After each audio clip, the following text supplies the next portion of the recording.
So let me know at the end of this story if this is something angelic, demonic, otherworldly, uh, other dimensional, or some type of science that has been undiscovered or that has been discovered and just hasn't been talked about. So back in 2010, I had a family reach out to me and tell me that their nonverbal autistic son needs a haircut. And they found out about me in a Facebook private neighborhood group. And they said that other parents were raving about me and how patient I am with kids and children, special needs children. And so they said he's giving other barbers and stylists a hard time. We just figured we'd give you a try. A lot of times the barbers and stylists don't answer our calls for the next haircut. And I said, hey, you know what? Come on, it's always worth a try. So when he came, they said he had sensory issues. So I turn off music, I mute the television, but I'll put like a nature screen on. Just something that pans really slowly, that shows landscape and, you know, birds and other animals, marine life. And so when they brought him, I don't do the whole, hey buddy, how's it going? You know, I just let him come in and peep the scene, and I sit him down. Immediately I'm just putting the cape on him. Parents are looking kind of shocked that I can even put the cape on him. I'm spraying his hair, I'm combing his hair, and he seems to be pretty chill. But the parents are looking amazed. And so I continue with the service. I was getting ready to use the clippers. They said, oh no, he doesn't like the clippers. I said, okay, I understand. Well, it was pretty much the end of the haircut. He didn't necessarily need me to use the clippers, but it would have made the haircut look a lot better. So I just decided, hey, if I turn them on, he doesn't like it, that's fine. But I do tune my clippers so that they're not loud, they don't buzz loud. The only problem with that is that the blade doesn't move as fast, so I can't move as fast. So I have to just do slow strokes over the comb, and that's fine. I attempted to try it.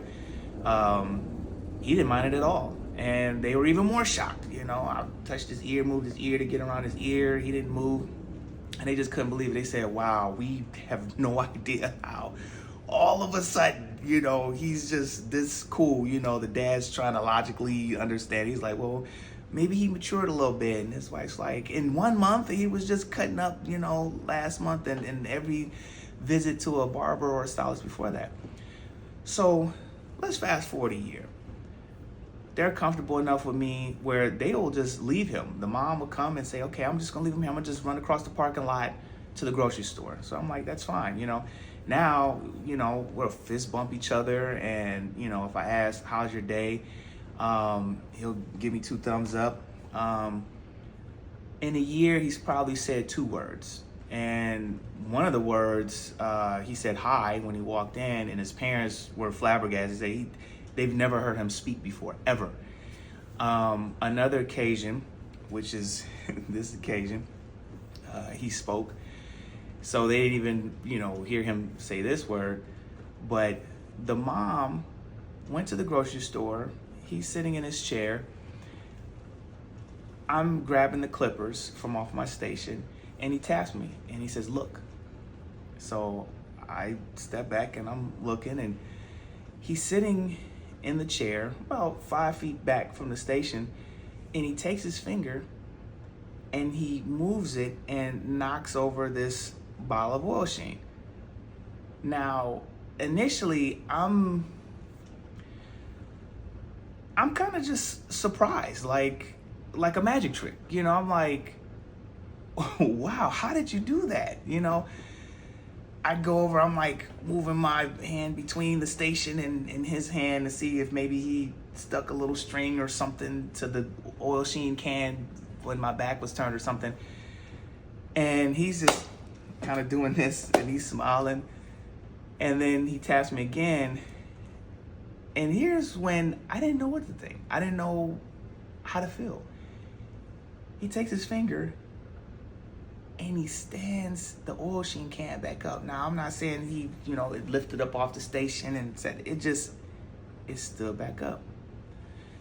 Naturally, like, I'm opening up the drawers, I'm looking to see, okay, this gotta be some type of magnet or something. I'm just, now at this point, I'm like, yo, this is, every magic trick has an explanation, maybe this, some science trick or something. He's kind of like just smiling and rocking back and forth. But at this point, I'm like, how did he do this? And then he sits in the chair. Now the chair is pumped all the way up off the ground, so he can't put his feet on the ground to spin it. His feet is on the footrest of the chair. And while sitting completely still, he was able to spin the chair around 360.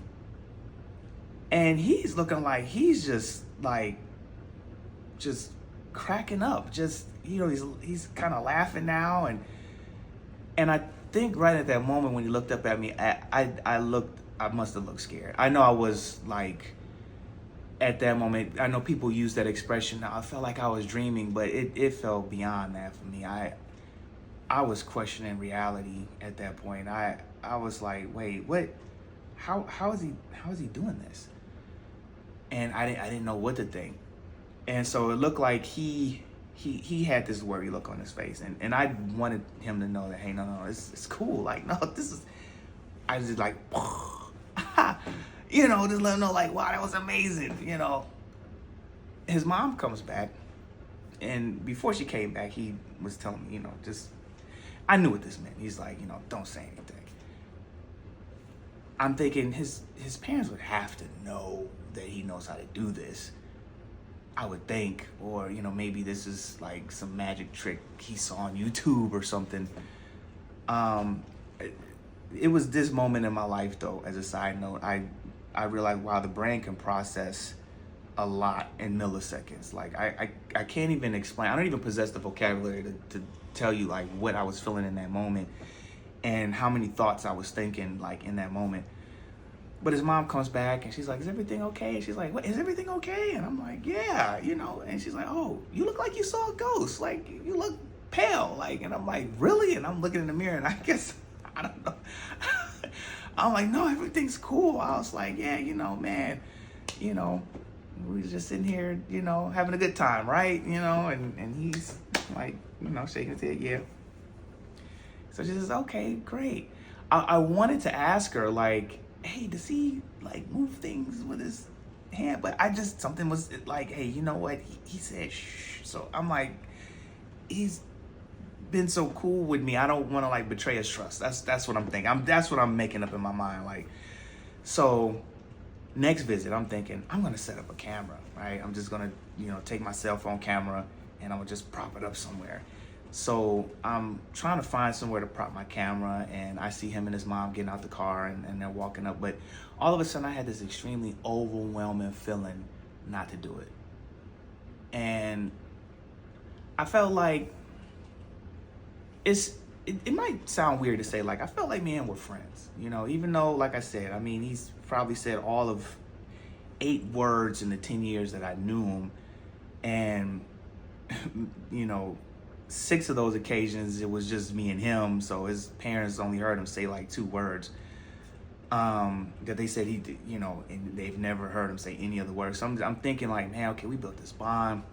It's interesting to say that we're friends, and we never even verbally had like a real conversation. But I thought 2 things. I thought, number one, people wouldn't believe me if I showed them anyway. I mean, AI didn't exist to the public, but people probably would have thought, oh, that's CGI, or that's it's that you probably did that on some editing app or something. And then another part of me thought, well, even if somebody did believe it, I wouldn't want the government to swoop in and turn them into a science experiment either. And I just thought, you know what, I'm not gonna do it this time. I'm gonna just see. So his mom drops him off again, and I'm like, you got any more magic tricks? And then, first he did this, but then he just decided, to show me something. So I've never seen him just lift something up, but I can see him move things. Like he could roll the clippers on my station, he can like move them literally across the station, like, I mean, for example, let's just say, this is here. Let's say, oh, this is over here. He'll just take this and it'll do like this. And he's, sitting, like I said, about 5 feet back. I measured it, by the way. Like, I measured from where he points his finger to where, like, the oil sheen can was, to where the clippers are. When he spins my chair around, without, creating some type of force or motion. I was really logically trying to figure all this out. And I'm just like, this is unbelievable, right? Thinking about it, it's like, okay, what was that? What is that? How is he doing that? And it's like, I'm telling the story because it's like, it's just been on my mind, obviously, ever since then. And I've told some people, but then they kind of laugh, or, they'll say, bro, I believe you, but I could tell they kind of don't believe me. And then I feel a little embarrassed, but, obviously I'm not going to give any names or anything.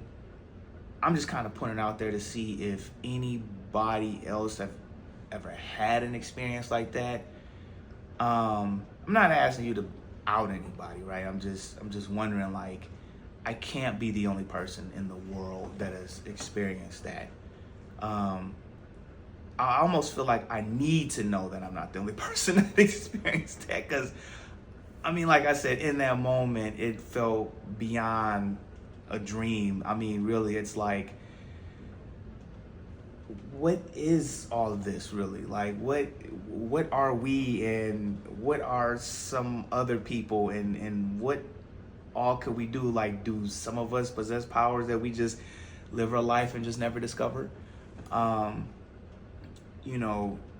Is it one of those situations where, and I know this is like a stereotype, and some of it is facts, right? So what I mean is, like, someone who can't see has an increased sense of hearing, right?